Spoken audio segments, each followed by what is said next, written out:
2 Korintus pasal yang keempat ayat yang ke-16 sampai ayat yang ke-18.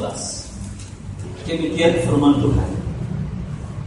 Saya akan membacakan bagi kita semua dan pemuda remaja tolong memperhatikan.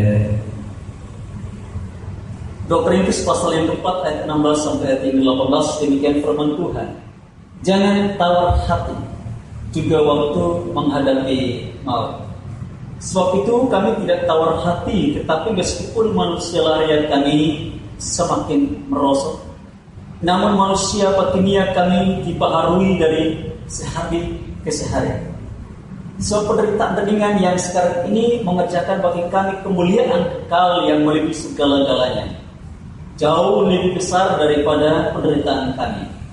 Sebab kami tidak memperhatikan yang kelihatan, melainkan yang tak kelihatan. Karena yang kelihatan adalah sementara, sedangkan yang tak kelihatan adalah kekal. Jangan tawar hati. Saudara, pernahkah saudara memiliki tawar hati?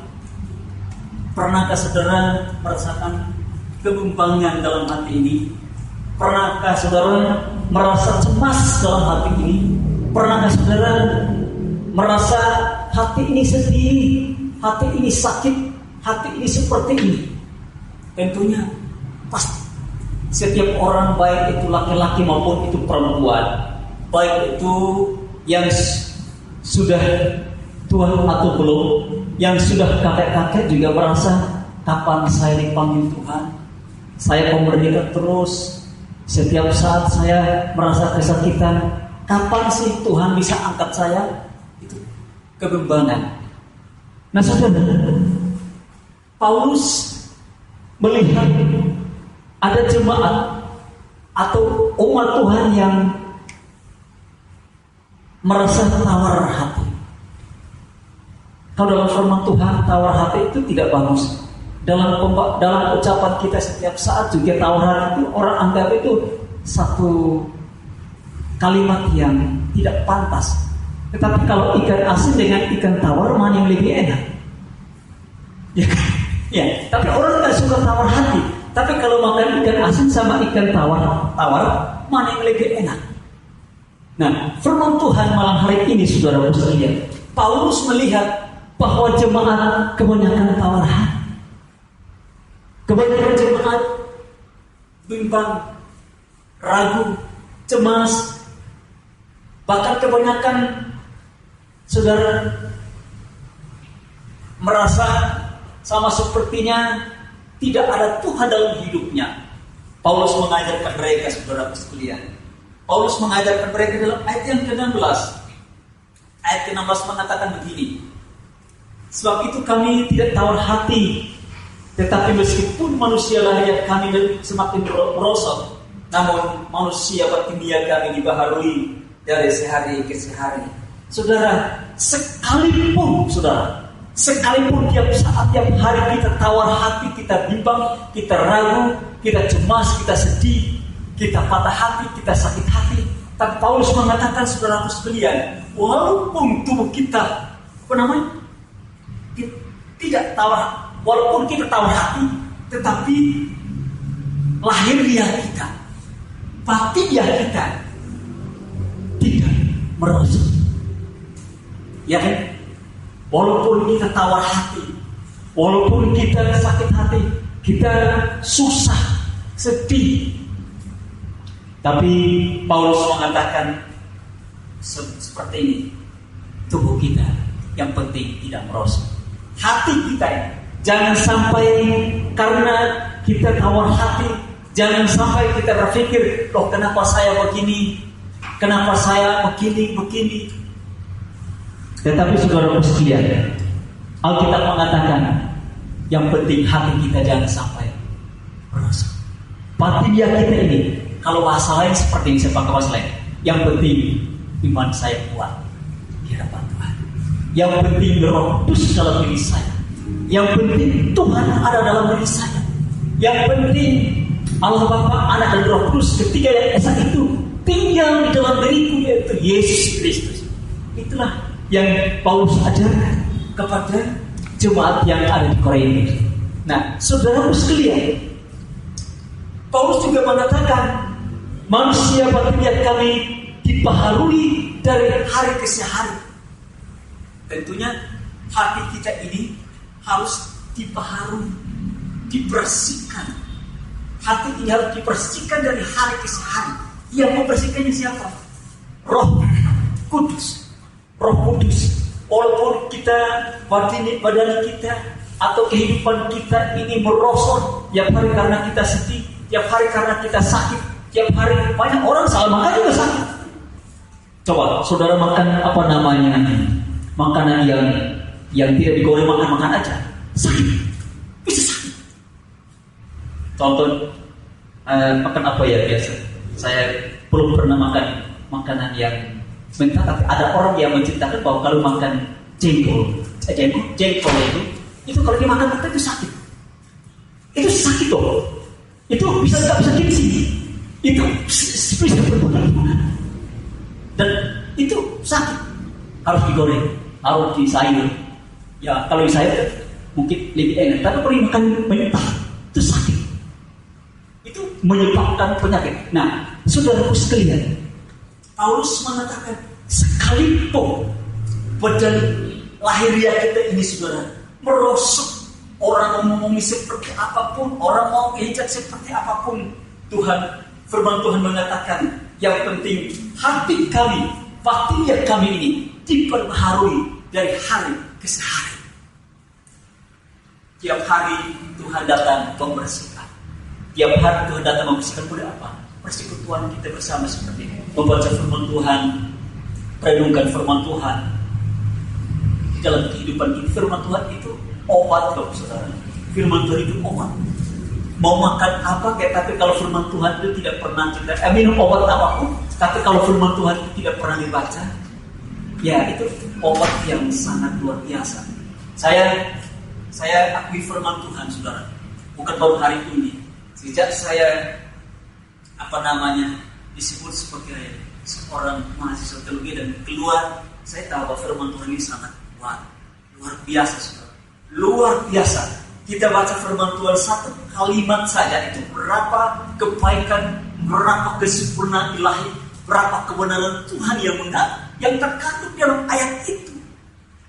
Satu ayat firman Tuhan dibaharui dari hari ke hari. Bukan hari ini saja, bukan malam ini saja pemuda remaja. Kami sebagai orang tua yang hadir bersama-sama dengan saudara, bukan malam ini saja. Setiap hari, setiap saat, setiap waktu kita akan dibaharui oleh firman Tuhan. Nah, saudara, yang kedua, ayat yang ke-17.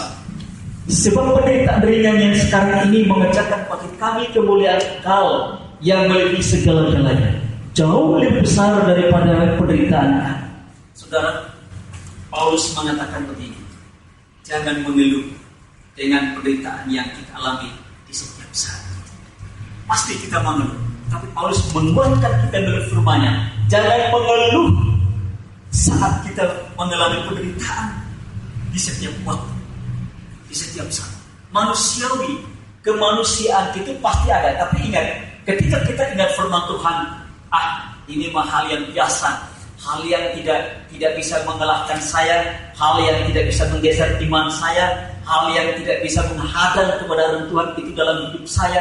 Tapi Paulus mengatakan bahwa jangan mengeluh dengan penderitaan yang kita alami di setiap saat. Saudara, ketika orang tidak mengeluh dalam kehidupannya, dalam penderitaannya, saudara, dalam firman Tuhan mengatakan dalam ayat yang ke-17 mengatakan bahwa Tuhan akan mengerjakan kemuliaan yang melebihi segala-galanya. Kemuliaan itu kita akan menerima. Kemuliaan Tuhan itu akan turun atas kita kalau kita tidak, walaupun kita tidak terlepas dari penderitaan, kita tetap tekun, kita tetap kuat, karena dari hari ke hari Tuhan memperbaiki hidup kita, dan saat itulah Tuhan mengerjakan kemuliaannya. Saat itu saudara, Tuhan mengerjakan kemuliaannya. Kalau orang tidak mengeluh dengan kehidupannya, orang tidak mengeluh dengan kesesakan yang ada dalam dirinya, saudara, kemuliaan Tuhan itu akan menyertainya.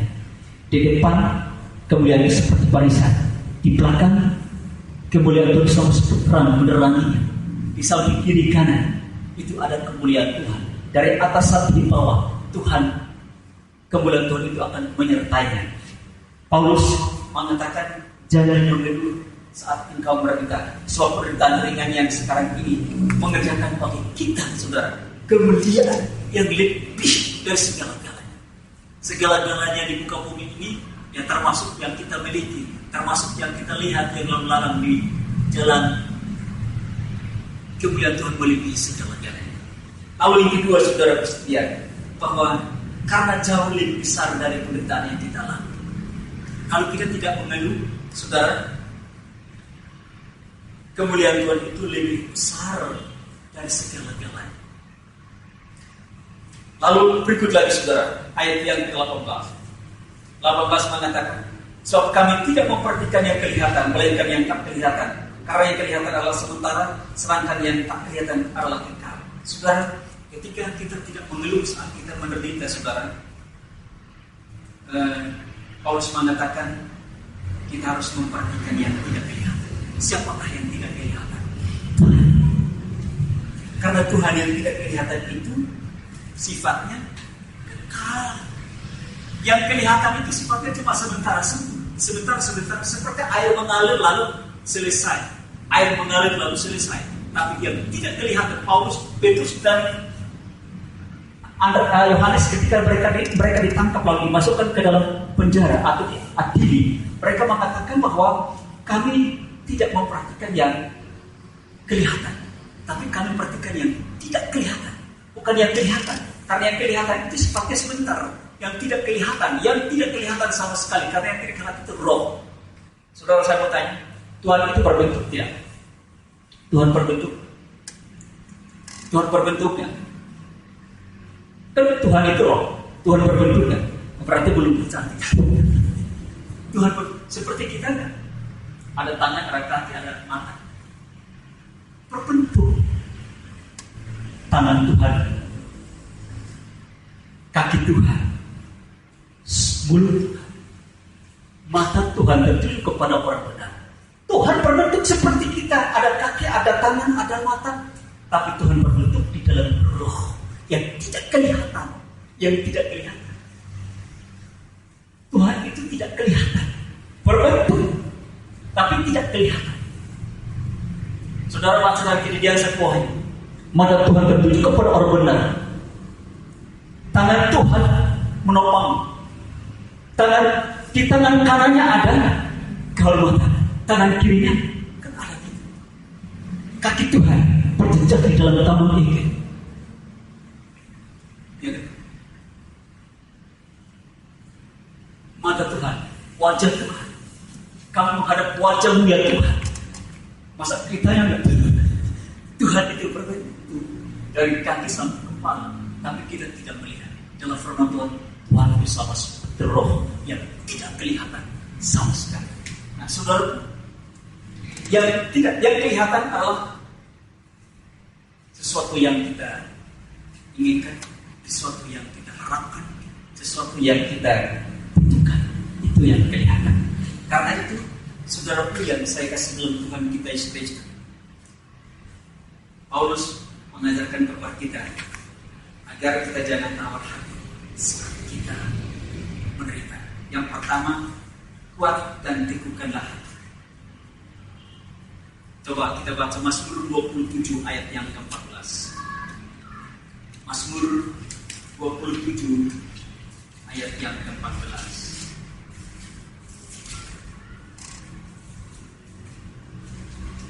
Mazmur 27 ayat yang ke-14. Demikian firman Tuhan. Nantikanlah Tuhan, kuatkanlah dan teguhkanlah hatimu. Ya, nantikanlah Tuhan. Kuatkanlah dan teguhkanlah hati, supaya jangan hati kita tawar, hati kita susah, sedih. Mazmur 27, Daud mengajarkan kepada umat Israel, kuatkan dan teguhkanlah hati. Yang kedua, Roma pasal yang ke-12 ayat yang ke-13, saudara. Roma pasal yang ke-12 ayat yang ke-13. Ayat yang ke-13.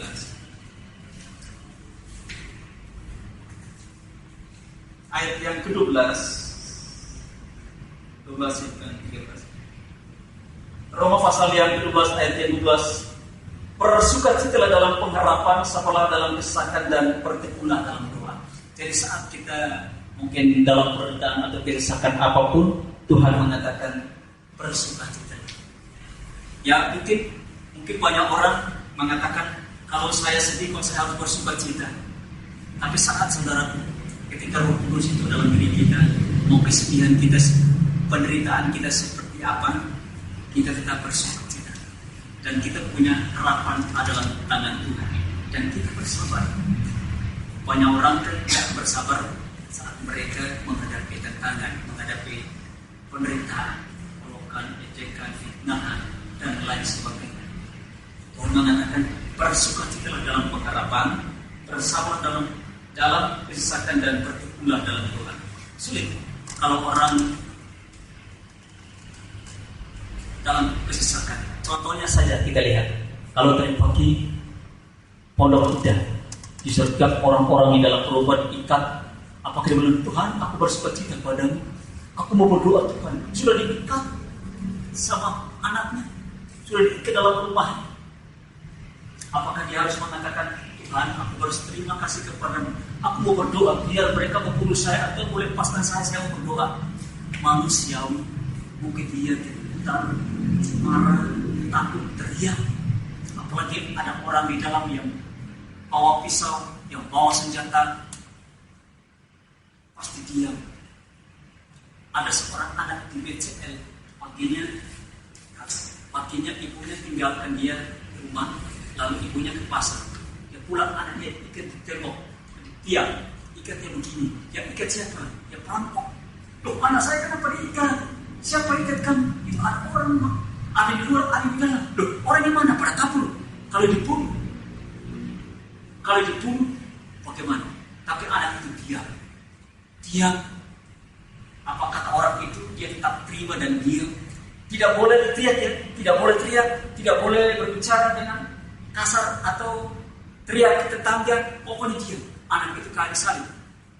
Nah, saudara, apakah saat kita menghadapi penderitaan yang semacam itu, kita mengatakan aku bersukacita Tuhan, aku punya harapan kepadamu, aku mau bersabar dan aku mau bertekun dalam Tuhan.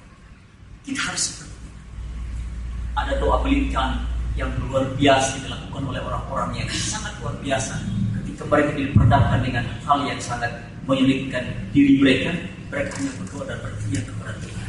Karena itu saudara sekalian, pemuda remaja yang hadir pada malam hari ini, saya percaya tidak ada satu orang pun yang tidak pernah melakukan ini.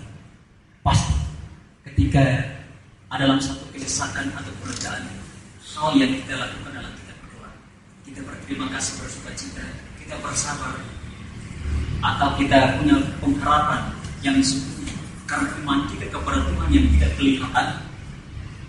Karena yang tidak kelihatan itulah dekat. Karena itu kita akan pulang dengan sukacita daripada Tuhan. Kita pulang juga dengan satu kesabaran dari Tuhan.